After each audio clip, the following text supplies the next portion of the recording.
de processo de luto da perda de seu pai para essa reflexão? A dor como caminho para a felicidade? Essa objetividade que juntou duas tradições, a característica da pesquisa norte-americana, que transforma em gráfico, tabela e número tudo, e uma tradição objetiva judaico-israelense, porque o Yuval Harari, outro autor historiador muito famoso, com toda a justiça, autor de Sapiens, Homo Deus e 21 questões do século XXI, trata no mesmo ponto. Felicidade tem a ver com neuroquímica, é um materialismo não marxista, materialismo não de classes, mas de comportamentos subjetivos, químicos, etc. E eu acredito nisso, eu acredito que eles tenham razão. Descoberta a dimensão trágica da existência, em primeiro lugar, porque você não sabe se saúde é boa se não esteve doente, não sabe amar as pessoas enquanto não perder algumas, para saber a importância dessas relações. Você não tem nenhum prazer se você nasceu dentro de um carro de luxo, você não tem nenhum prazer se nunca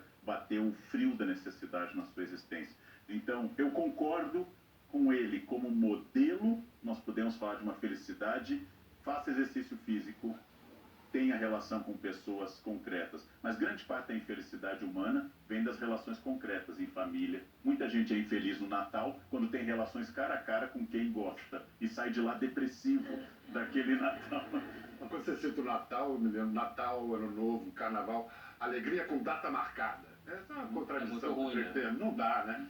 A criação judaica da ideia do sabá, da interrupção, da atividade do labor intenso, daquilo que é dolorido, que exige um esforço imenso, né? Que não é apenas um dia da semana, pode ser qualquer forma de interrupção, em que você, cessando a obrigação, escolhe outras maneiras, né, de exuberar na tua vida. Eu acho que ela é uma demonstração, né, de uma inteligência muito forte.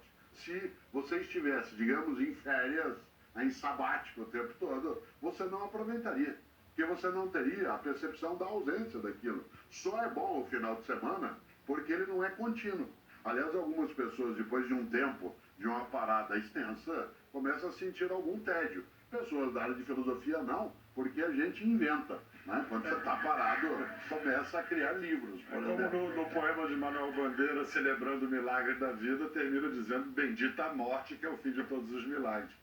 Eu acho que os dois pilares que ele fala, o primeiro das relações, é interessante porque é justamente aquilo que o mundo está investindo em não ter.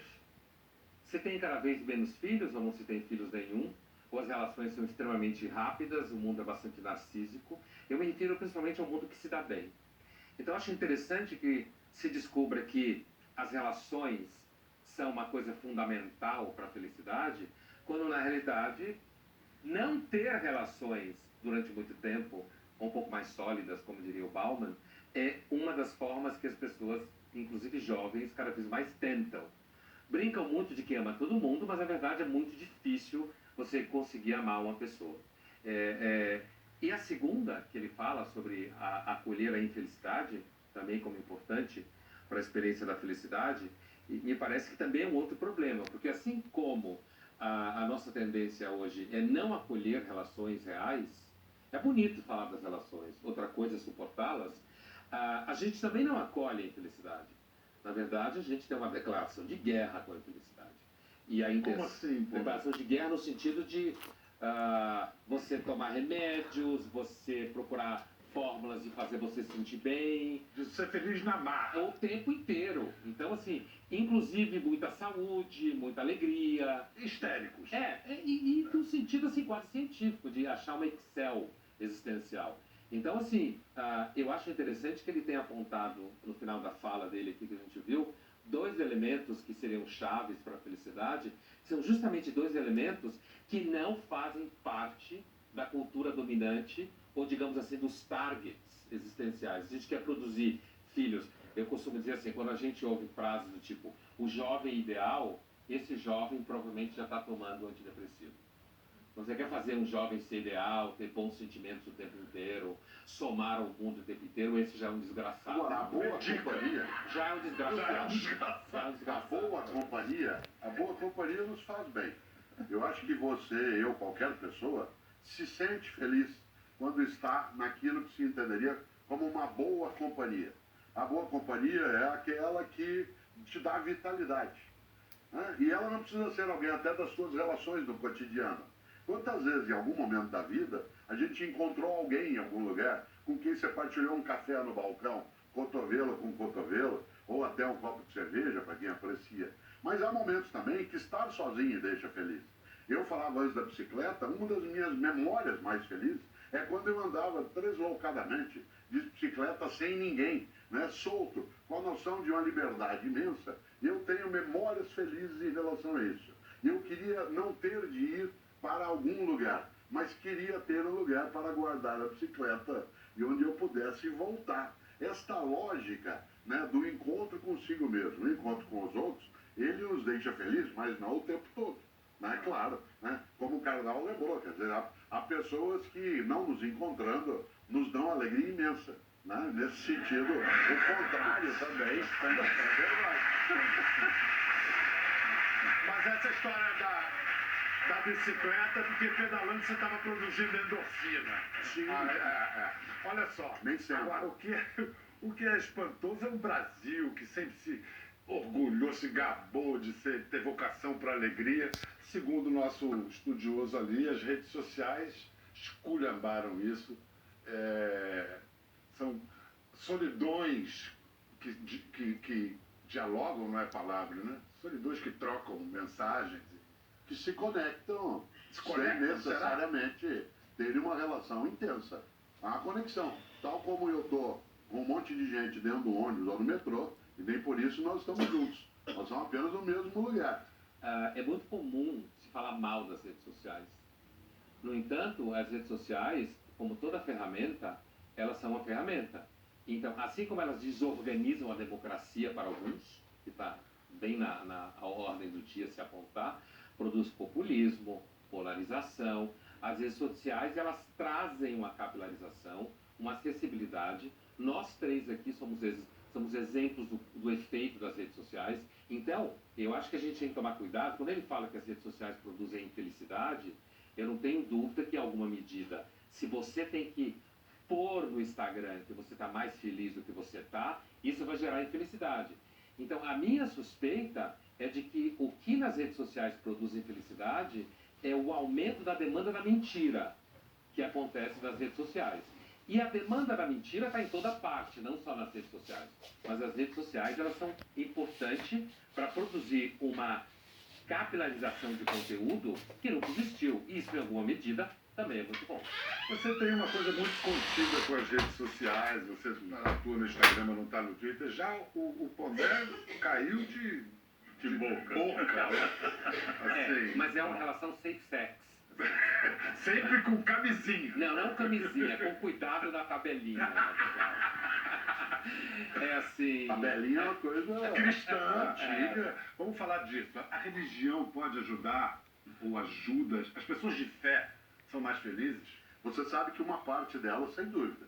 Né? Nenhum de nós três aqui, independentemente da sistemática de crença de natureza sobrenatural, metafísica ou não, desconsidera a presença da crença em algo, a crença no humano, a crença na razão, a crença numa força divina, como sendo algo que afaste, né, dessa condição. Mas também pode fazer mal. A palavra fanático tem a ver com religião.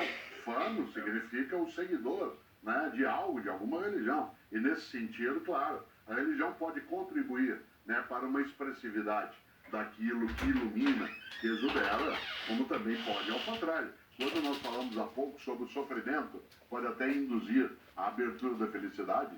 O Karnal, que conhece bem o que se chama de história das vidas dos santos, se lembra de vários daqueles que, ao serem supliciados, martirizados em algumas religiões, indicavam ali uma felicidade imensa de estarem padecendo. Religião é um sistema organizado de crenças em corporações que pode tornar alguém feliz. Uma pesquisa ligada a uma universidade israelense diz que casar, ter um animal de estimação e ter um Deus ajuda muito. Para substituir filhos, cachorro e gato são fabulosos. Duram menos, né? Custam menos. Você falou de casamento, de cachorro e de Deus. Deus. Você não falou de conta bancária, né? Não. Aquela questão filosófica de dinheiro traz felicidade. Nós temos uma pesquisa muito ampla, talvez uma das mais amplas, que está em muitos livros, que é a seguinte: Dinheiro traz felicidade no patamar mínimo, ou seja, se você está passando fome e não tem onde morar e seu filho não tem remédio, você é infeliz. Miséria é infelicidade. Mas suprido o patamar mínimo, não faz diferença ganhar 100 mil reais ou como você ganha, por exemplo. Não faz diferença. Não faz diferença. Por exemplo, Como é que ele descobriu meu salário, né? Redes sociais. redes sociais. Na verdade, o salário é sempre a pele. A pele revela quanto você ganha. mas a minha Chama-se rica vírus. Eu Isso. não uso creme nem nada. Você nunca viu num sepultamento um carro fúnebre na frente e um carro forte atrás. Certo? Isto é, não só nada se leva nesse sentido, como aquilo que se tem, né? Uma das coisas mais inteligentes, acho que o Milor Fernandes que dizia isso, que morrer pobre é um sinal, aliás, morrer rico é um sinal de estupidez. Certo? Isto é, a pessoa acumulou, né, em qual intenção. A frase não é de genros, nem de noras, nem de cunhados. Né? Porque se gastar tudo que tem, seus filhos vão sofrer. Né? Que a posteridade empobreça. Falar em dinheiro, tem um cara que está fazendo muito dinheiro vendendo livros de autoajuda que desmoralizam a autoajuda. Ele é um americano que morou no Brasil, é casado com uma brasileira e botou um palavrão, foi o primeiro a botar foda-se na capa. Esse crédito tem que dar para ele. A sutil arte de ligar o foda-se. Eu conversei com ele em Nova York, vamos ver o que ele diz. A gente está em Nova York para se encontrar com um escritor best-seller, jovem, com 35 anos. Nós vamos conhecer Mark Manson. It seems like your book is a book of self-help to end or to go against self-help books. Yes. Is that it? Yes. That was intentional. I wanted to write a self-help book about negativity, about pessimism, about life sucks. We need to be honest about that. And so instead of like trying to be great all the time, let's just try to get good at dealing with our problems. Don't run away from your problems. Just learn to handle the problem. So when you are obsessed about happiness, what are the features of life you begin to miss? What people don't realize is that if you're trying to be happy all the time, like what most people interpret as happiness is actually just, in English we call it a high. It's like getting high, you know. So getting a lot of attention from your friends, it's a high. It doesn't last. There's nothing permanent about it. And so what ends up happening is people just start chasing highs, and the highs never last, so they have to find another one, and another one, and another one. And highs are always followed by lows. Yes. That's Absolutely. So I think there's a deeper, kind of more baseline happiness that allows you to feel bad sometimes. You know, like raising a child.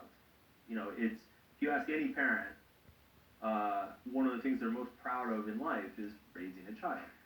It's not fun. Like, it's really not fun.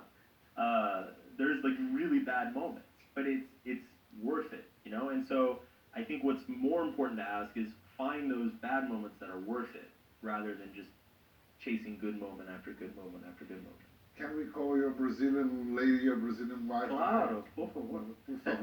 Fernanda, por favor. Fernanda, que é mais conhecida como Fê e mais conhecida ainda como Feliz. Feliz é autoexplicativo. É sobre isso? Sobre como... Sobre felicidade. Eu era publicitária no Brasil, mas entrei super novinha, entrei com 17 anos na faculdade, já entrei no mercado nessa área com 18 anos e fui seguindo aquela carreira muito comum, né, que você... Publicitária de formação. Exato. E aí aos 30, quando eu era diretora de um grupo de contas numa das maiores agências do Brasil, eu falei, não é isso que eu quero. Eu tinha muita ambição, eu sempre achava que eu ia ser mais feliz ainda quando a próxima coisa que eu conquistasse acontecesse. Então a vida começou a ficar muito vazia.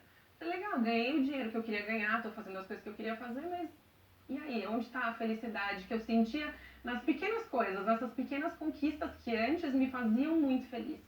Aí começou a ficar muito difícil ficar feliz, sabe? Precisava de mais coisas, mais dinheiro. E aí foi quando eu conheci esse cara. I ruined everything. Planos para filhos. A gente tá tentando. Tá tentando? Eu tento muito. Ele já tinha um faz uns 3 anos. Tentar é muito bom. É minha parte. Então, esse cara já vendeu mais de 7 milhões de livros no mundo. 7 milhões. Só no Brasil, mais de 1,5 milhão de livros. Inveja, que inveja. Que inveja, né? O nobre sentimento da inveja. Acho que o Cortella está chegando a isso. Tá Se chegando, juntar todos os Mas livros sem dele, palavrão na capa. sem apelar. Não, eu acho que o palavrão ele é uma coisa especial. Diz que o palavrão ajuda a ser feliz, ou Sim. pelo menos combate a dor. Está provado Nós cientificamente. somos um povo que usa o palavrão como afeto. Né? Se o Pondé ou o Carnal me dão um presente, alguma coisa que eu aprecie, né? Aquilo que eu mais vou fazer é xingá-los de maneira esfuziante. E dizer, poxa vida, para não usar uma outra expressão, que coisa magnífica. Né? E aí, caramba, exatamente. Como eles são Mas legais. é interessante. Você falava de vender milhões, etc. Algumas pessoas não apreciam o fato de nós três, por exemplo, sermos populares. Há outras pessoas que o são. O que talvez mais tem uma marca, às vezes, de recusa é o fato de que, em princípio, nós somos 3 acadêmicos. Os 3 somos professores de universidades, os 3 somos titulados, os 3 fizemos doutorados. Não é que Mas isso nos algumas coloca pessoas assim. que não gostam, você está falando, são os outros acadêmicos. Alguns, Basicamente. nem sempre, Não. mas basicamente. Eu gosto de disseminar, de partilhar, de fazer com que outros saibam. Por isso eu gosto de mídia, gosto de sala de aula, gosto da rede que espalha, gosto de TV. Qual professor que não gostaria dessas coisas, né? É necessário. Agora, você, Carnal, você já disse algo, formulou algo parecido como a felicidade é resultado da nossa capacidade de resolver problemas. Ora, para resolver problemas, essa capacidade chama-se inteligência. Pode ser, mas você que é um homem muito inteligente, é incapaz de fazer algumas coisas simples que outras pessoas possam fazer, como limpar um peixe. Então, os seus problemas, como os meus problemas, são focados, desenvolvendo a partir do Pondé. Existe uma felicidade hedônica, de hedonismo, imediato, seria um pouco infantil. Eu sou feliz porque eu tenho sorvete agora. Eu sou feliz porque eu não preciso ir para a escola, ou posso Mas é o dormir. imediatismo Uma do ser humano. imediata. Essa felicidade hedonística existe. Mas existe uma felicidade eudaimônica que é de médio e longo prazo. Então eu tenho uma capacidade de pensar que, por exemplo, eu dou aula há 37 anos e nunca bati um aluno. É uma felicidade. Mas a ideia Dos já me alunos. ocorreu. Passou profunda angústia. Então, essa é um desafio. Eu acho considerar sua vida significativa, considerar sua vida significativa pode significar um emprego comum, com salário médio, mas que você considere significativo, é preciso saber que em países ricos, muitas vezes muito desenvolvidos, sem problemas graves como Suécia e Japão, o índice de suicídio é muito maior do que no Haiti ou do que no Brasil.